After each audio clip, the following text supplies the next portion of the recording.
আজকে বাড়িতে না আছে টমেটো, না আছে পেঁয়াজ, না আছে টমেটো কেচাপ, না আছে মোজরেলা চিজ, না আছে কিছুই নেই বাড়িতে। এদিকে আমার আবার কিছু খেতে ইচ্ছা করছে। তারপর ব্রেড কিনে আনার পরে দেখি বাড়িতে কিছুই তো নেই।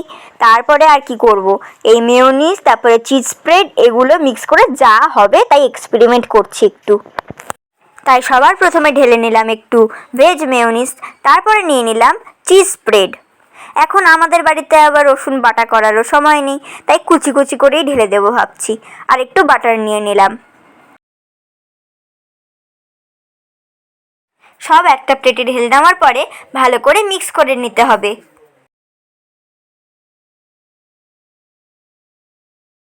বাড়িতে যা যা পড়েছিল সব একসাথে মিক্স করে দিয়ে এখন দেখা যাক কেমন লাগে খেতে।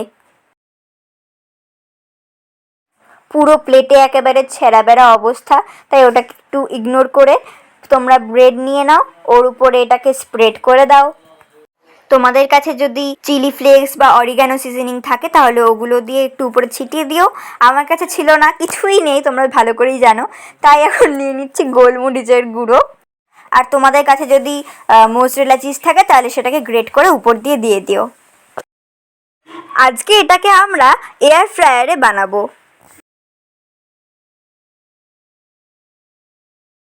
আরেকটা ব্রেডের জায়গা হচ্ছিল না বলে ওটাকে মাঝখান থেকে পিস করে এরকমভাবে রাখা হয়েছে।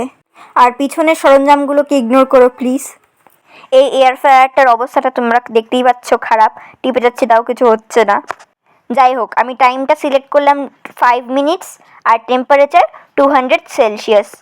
তারপরে মা আবার বললো যদি 5 মিনিটস রাখি তাহলে ব্রেডটা পুড়ে যেতে পারে, তাই টাইমটা কমিয়ে 2 মিনিট করে দিলাম। এই দেখো আমাদের টেস্টি ব্রেড তৈরি। বাট এটার উপরে যদি মোজরেলা চিজ একটু গ্রেট করে দিতাম তাহলে একটু চিজি হতো ব্যাপারটা। যাই হোক, কি করা যাবে। তো চলো এটাকে এখন টেস্ট করে দেখা যাক। আর এই খাবারটার কি নাম দেওয়া যায় বলো তো, তোমরা একটু কমেন্ট করে আমাকে জানাও।